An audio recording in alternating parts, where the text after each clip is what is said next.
কে তিনি কিছু হরে কথা বলুন, আমি তার কাছে নিবেদন করছি। তিনি তো থাকেন নাই।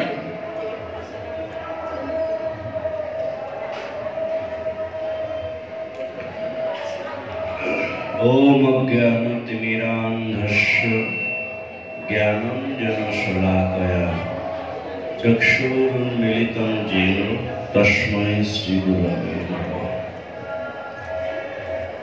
वाञ्छाकल्पतरुभ्यश्च कृपासिन्धुभ्येव च पतितानां पावनेभ्यो वैष्णवेभ्यो नमः। श्रीकृष्ण चैतन्य प्रभु नित्यानंद श्री अद्वैत गदाधर शिवसादि गौर भक्त वृंद। हरे कृष्णा कृष्ण कृष्ण हरे हरे, हरे राम राम राम हरे हरे। सर्वग्रे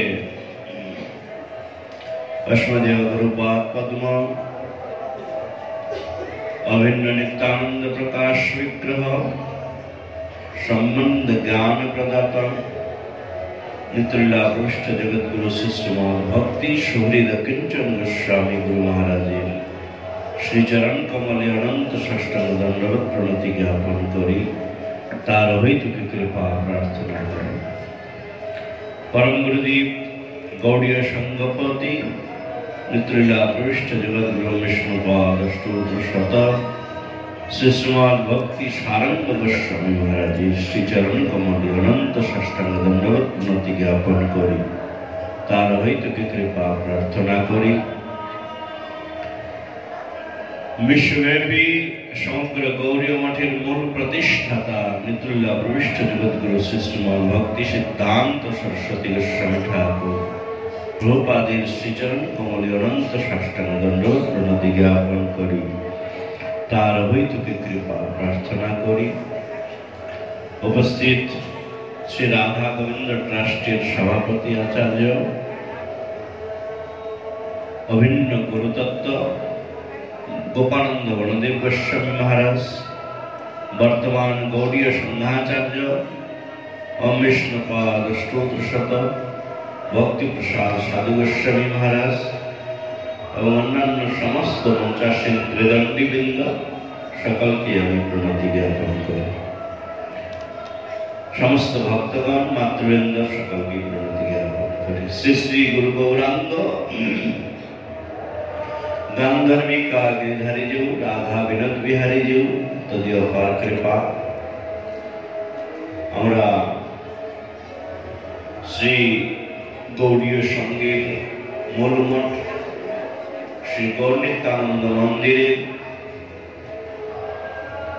থেকে श्री नवद्वीप धाम परिक्रमा করছি। আজকে তৃতীয় দিবসীয় পরিক্রমার সমাপন হলো। नवद्वीप धाम साक्षात श्रीमान महाप्रभुर निज प्रिय लीला भूमि। एर महत्व अनंत मुखेও वर्णन करा सम्भव नয়। गत 3 दिन गत 2 গেছে विभिन्न स्थानेर महत्व शुनेছেন। समस्त तीर्थगण नवद्वीप धामे विराजित। আমরা এই ধামকে লাভ করে এই ধামে এসে ধাম ভূষণ স্বরূপ বৈষ্ণবগণকে দর্শন করে তাদের মুখ থেকে हरिकथा श्रवण करे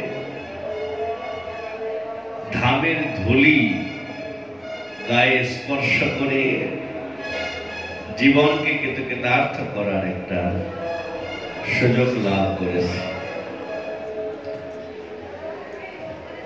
नवविधा भक्तिर पूर्ण स्वरूपই হচ্ছে শ্রী নবদ্বীপ ধাম। শ্রী প্রহ্লাদ মহারাজ নিজ পিতার সামনে মহাদৈত্য পিতা বিষ্ণুকে যে প্রধান শত্রু মনে করেন, তার সামনে দাঁড়িয়ে নির্ভীক ভাবে ভক্তি জাগরণের 9টা উপায়ই বলেছেন।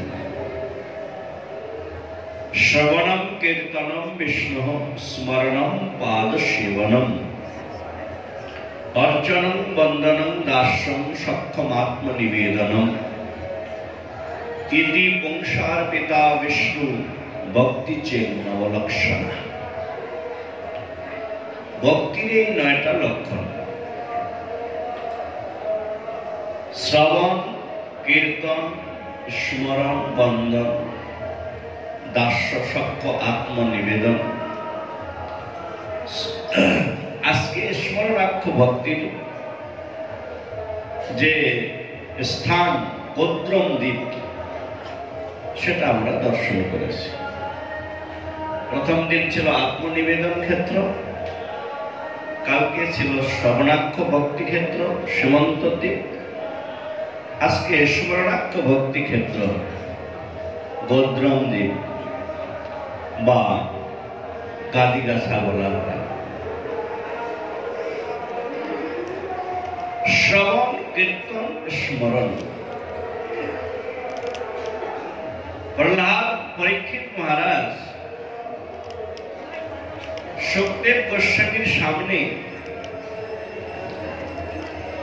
প্রথম সেই সুখদেব গোস্বামী এসেছেন, অভিশপ্ত হয়ে পরীক্ষিত মহারাজ গেছেন, গঙ্গা তটে উপবেশন করে আছেন, সমস্ত ঋষিগণের আগমন হয়েছে।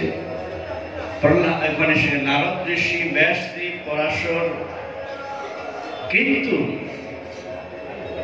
সঠিক সিদ্ধান্ত কেউ বলতে পারছেন না। পরীক্ষিত মহারাজের একটা প্রশ্নের উত্তর। কি প্রশ্নটা করলেন? একটাই প্রশ্ন করেছিলেন, সেই সুকমণি যার সম্বন্ধে ভাগবতে বলেছেন স্বগোদহন মাত্রম হি গৃহবেদিনা, একটা গৃহের সামনে সুকমণি ততক্ষণ অবস্থান করতেন যতক্ষণে না একটা গাভী দহন হয়। অতএব তাকে এক জায়গায় স্থির করানো একটা চ্যালেঞ্জ ছিল। বলুন নিতাই গৌর প্রেমানন্দে। তাকে এক জায়গায় স্থির করানোটাই একটা চ্যালেঞ্জ। সেখানে আবার প্রশ্ন উত্তরের মাধ্যমে তিনি নিমন্ত্রিত ছিলেন না। তিনি যখন আসলেন অবধূত বেশ, স্বভাবতই পাগল লোককে দেখলে লোকের অশ্রদ্ধাহীনতা এসে যায়। কিন্তু ঋষিগণ যখন উঠে দাঁড়িয়ে তাকে সম্মান করলেন, স্বাগত করলেন, পরীক্ষিতকে তারা একটা কথা বললেন, পরীক্ষিত তুমি এমন কিছু করো যে ইনি যেন এখানে বসেন।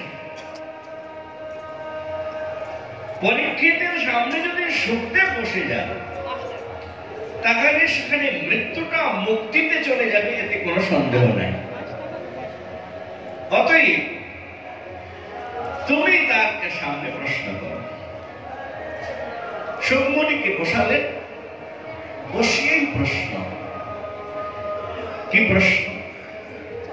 অতঃ পৃচ্ছামি সংসিদ্ধিম যোগিনাম পরমম গুরুম পুরুষস্যেহ যৎ কার্যম ম্রিয়মানস্য সর্বথা। এই একটা ইন্টারেস্টিং প্রশ্ন।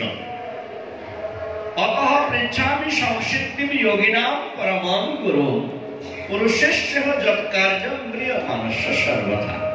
আগে পরীক্ষিত মহারাজ তার আগে কয়েকটা শ্লোক বলেছেন যে আমি ক্ষত্রবন্ধু, আমি ক্ষত্রিয়ের মধ্যে নিকৃষ্ট, আমি অপরাধী, আমি ব্রহ্ম শাপগ্রস্ত, সব বলেছেন। কিন্তু যখন জানার জন্য প্রশ্ন করলেন তখন প্রশ্নটা করলেন মরবে যে তাকে কি করতে হবে।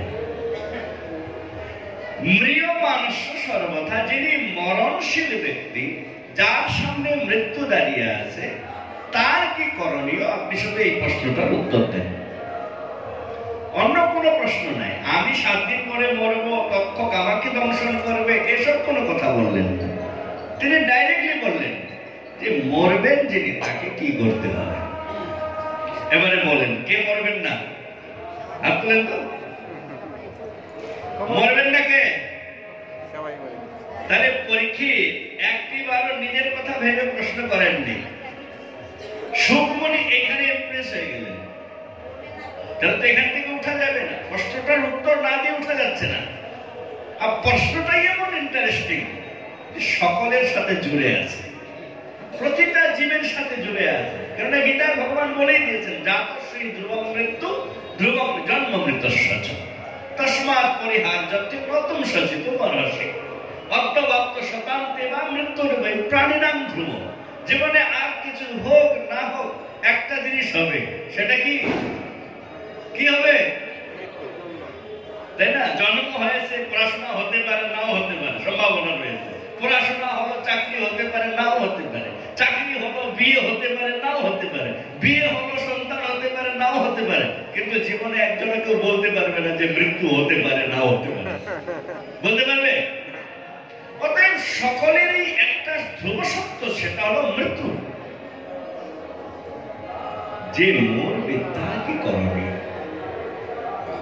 পরীক্ষিত মহারাজ এটাই বিচার করলেন, সুকমণি বিচার করলেন যে পরীক্ষিত শাপগ্রস্ত হয়ে জনতার চিন্তা করলেন। শাপগ্রস্ত সে নিজে, কিন্তু চিন্তা সকলের, কেননা মরবে সকলে। আর এই কারণে যে সুখদেব 7 মিনিটের বেশি এক জায়গায় দাঁড়াতেন না, সে 7 দিন এক জায়গায় বসলেন। আর বসেই প্রথম প্রশ্নের উত্তর দিলেন, পরীক্ষিত মৃত্যু ভয় কেন আসে? সকলেই তো জানি মরব, আজকে হোক 100 বছর পরে হোক মরব। আজি বা শতেক বর্ষে অবশ্য মরণ নিশ্চিন্ত না থাকো ভাই। আজকে হোক 100 বছর পরে হোক মরব, এটা নিশ্চিত 100%। জীবনে আর কিছু হোক না হোক এটা হবে। তাহলে এটা জেনে এটার প্রতি ভয় কেন? কে মরতে চায় বলেন স্বেচ্ছায়? কেউ মরতে চাইবে? হ্যাঁ, ও তো মানসিক যন্ত্রণা হলে কেউ সুইসাইড করে, আলাদা ব্যাপার। কিন্তু শাস্ত্র বলছেন, ভাগবত বলছেন, ভয়ং দ্বিতীয় অভিনিবেশত। ভয় কখন হয়? যখন দ্বিতীয় অভিনিবেশ হয়।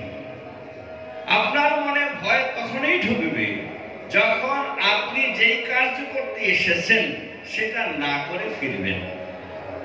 তাহলে জগতে এসেছেন কি জন্য?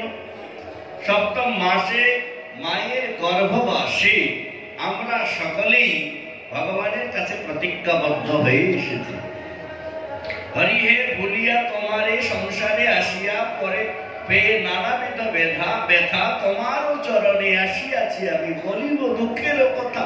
জননী জঠরে ছিলাম যখন বিষম বন্ধন পাশে, একবার প্রভু দেখা দিয়া মোরে বঞ্চিলে এদিন দাসে, তখনও ভাবিনু জন্ম পাইয়া করিব ভজন তব।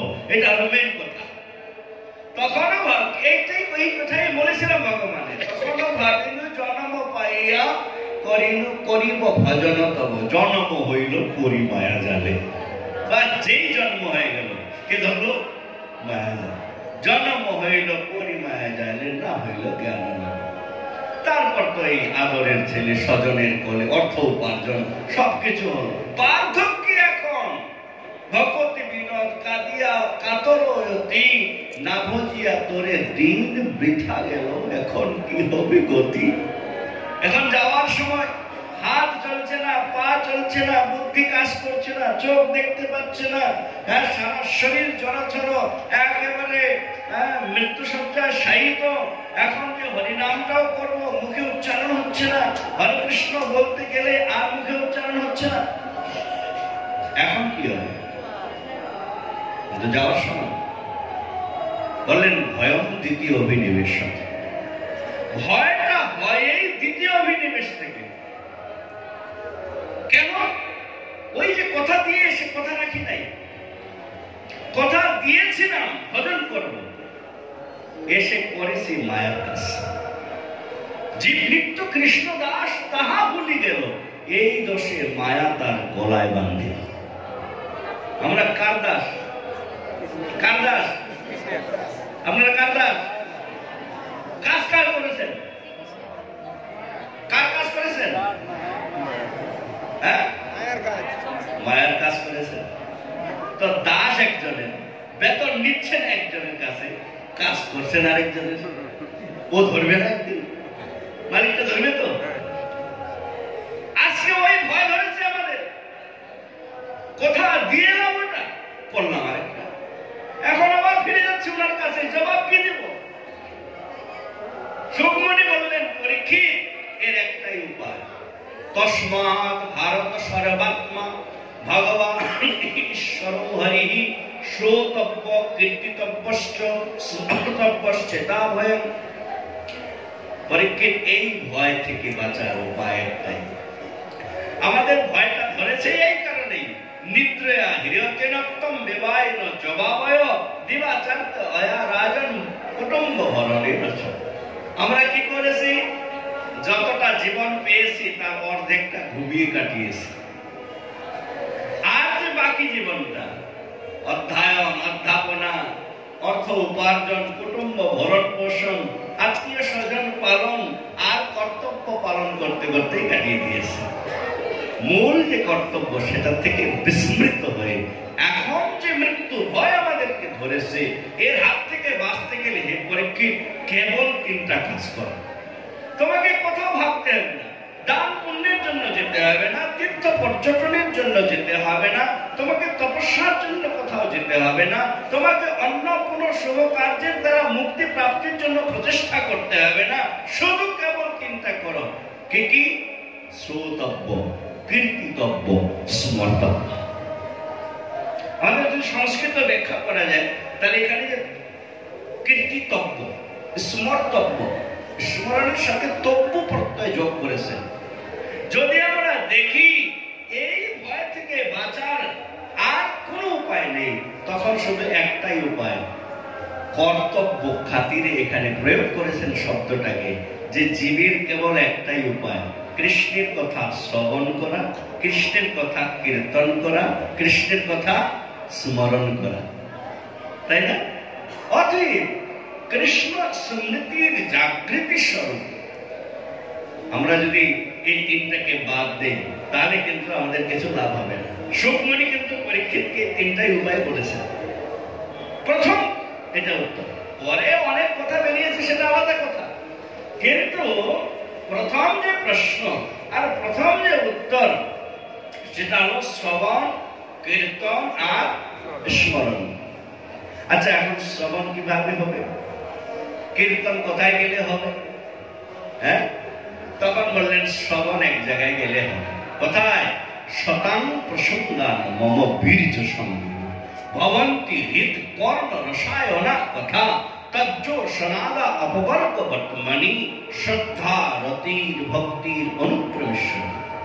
কৃষ্ণ ভক্তির জন্মমূল হয় সাধু সঙ্গ, তাই না?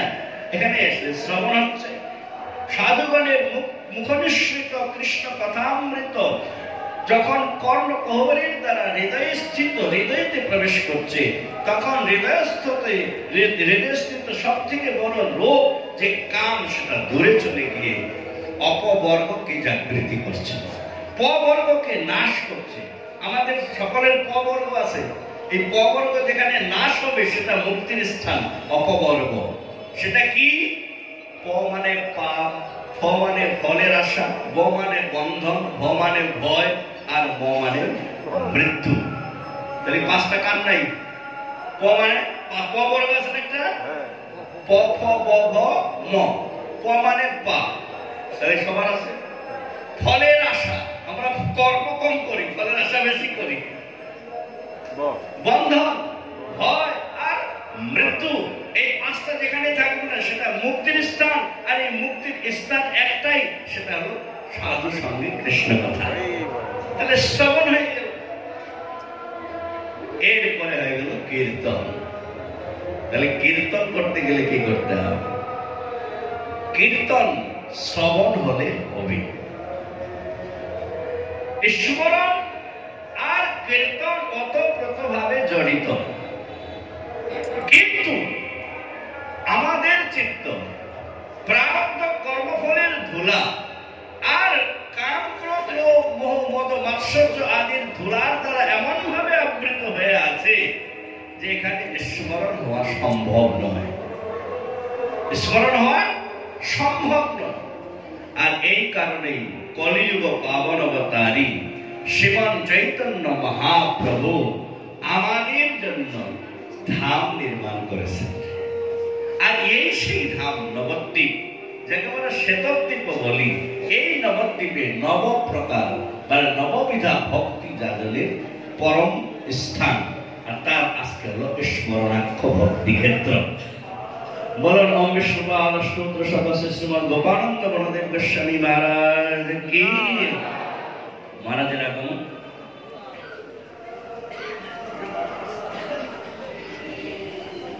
আমাদের শ্রদ্ধা কতটুকু, এই জন্য ধাম মাহাত্ম্য প্রয়োজন। ধাম মাহাত্ম্য দেখলে বোঝা যাবে না।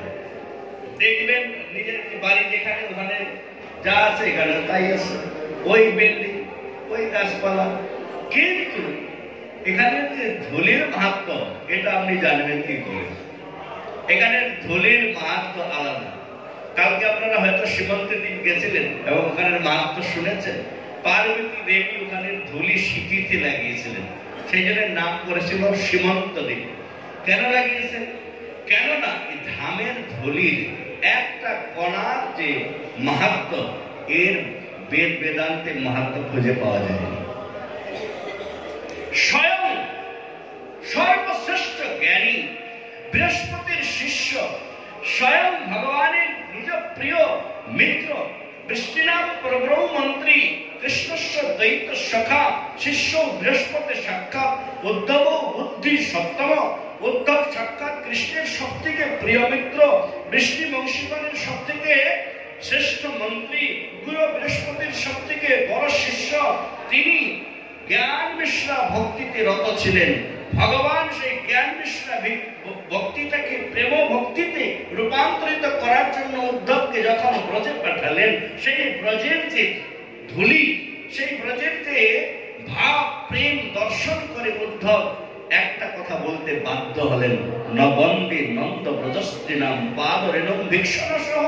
কবে আমার সেই দিন হবে যে আমি নন্দ গোপিকাগণের ব্রজের একটা ধুলিকে বন্দনা করতে পারবো? কারণ আমাদের একটা ধুলিকে বন্দনা করার অধিকার নেই। আমার একটাই আশা মনে, আশা মোহ চরণ রেণ যশা মহম শাম বৃন্দাবনে কিমপি গুল্ম লতৌষধি নাম যা দুস্তচ্চ সদনে আর্য প্রথম চ হিত্তা ভেজুর মুকুন্দ পদবীর সুতবীর বিবিক্রম। একটাই আশা, কবে এই একটা ধুলি আমার গায়ে লাগবে? এত বড় জ্ঞানী একটা ধুলির আকাঙ্ক্ষা করছে। বন্দে নন্দ ব্রজস্ত্রীরাম পাদ রেণুম। পাদ রেণুম শব্দটা এক বচনে আছে, মানে একটা ধুলিকে বন্দনা করছেন। একটা ধুলি বন্দনা করার যোগ্যতা তিনি লাভ করছেন। তাহলে এই যে ধাম, সেই ধামের ধুলির মাহাত্ম্য কে বলতে পারবে বলেন? অনন্তদেব বলতে পারবে? আমাদের সাধ্য আছে বলার? কোন মতেই ধামের ধুলির বর্ণন করা সম্ভব নয়। কেন? এর মাহাত্ম্য বেদেরও অগোচর। কেন? এই একটা ধুলি ভূমির চিন্তা মণিগণময়ী। এখানে এক একটা ভূমি, এক একটা ধুলি কণা, এক একটা মণি সমান। সেটা কোন মণি? চিন্তামণি। চিন্তামণি যেমন হস্তে ধারণ করা মাত্রেই তাকে মনে যা চিন্তা করবেন সেটা পূরণ হয়ে যায়, ঠিক তেমনি এই ধামের একটা ধুলিকে মস্তকে ধারণ করে যদি একবার স্মরণ করেন আমি গৌরাঙ্গ কৃপা লাভ করবো, ওই ধুলিটা আপনাকে গৌর কৃপা লাভ করিয়ে দেবে। অতএব ধামের আসার একটাই উদ্দেশ্য, সাধু সঙ্গে হরিকথা শ্রবণ, আর এর দ্বারা আত্মক্লেশকে বিনষ্ট করে ভগবত ভক্তি লাভ করে। প্রবোধানন্দ সরস্বতী পাদ নবদ্বীপ শতকম একটা গ্রন্থ লিখেছেন। সেখানে তিনি একটা কথা সুন্দর বড় লিখেছেন, তার ধাম নিষ্ঠার কথা লিখেছেন। যে আমি তো থাকি বাইরে, আমরা সকলেই বাইরেই থাকি, সবাই বাইরে থেকেই এসেছে, তাই না? কিন্তু উনি বলছেন যে কর্মীগণ তারা কর্মপথের দ্বারা ভগবানকে লাভ করতেই পারে, তাদের সেটা অধিকার রয়েছে। জ্ঞানীগণ জ্ঞান পথের দ্বারা কৃষ্ণ অনুসন্ধান করতেই পারেন, যোগীগণ যোগ ধর্মের দ্বারা যোগ সিদ্ধি লাভ করতেই পারেন, আর অন্যান্য যে তপস্বী বেদাধ্যয়ী তারাও তাদের নিজ নিজ প্রতিষ্ঠার দ্বারা আত্মতত্ত্ব লাভের প্রচেষ্টা করতেই পারেন। কিন্তু আমার ওসব কোনো আশা নেই। আমার একটাই আশা, শত শত কাটার দ্বারা বিদ্ধ হয়ে আমার এই শরীর যেন ব্রজ বা নবদ্বীপের ধুলিতেই বিরাজিত হয়ে থাকে, আর কোনো আশা নেই। অতএব এই ধুলি কলার কৃপা লাভ যিনি করতে পারবেন, সেটা আবার সাধু সঙ্গে জীবন কৃতার্থ হয়ে যাবে। আমরা সেই ধামে এসেছি। আজকে তৃতীয় দিবসীয় স্মরার্থ ভক্তিক্ষেত্র গদ্রমে দর্শন করেছি, পরম কৃপা লাভ আমরা করছি। মহারাজগণ আছেন, ধাষ্টতা হবে অধিক বলা, অতএব এখানে বিশ্রাম নিচ্ছি। বাঞ্ছা কল্পতরুভ্যশ্চ কৃপা সিন্ধুভ্যো চ পতিতানাং পাবনেভ্যো বৈষ্ণবেভ্যো।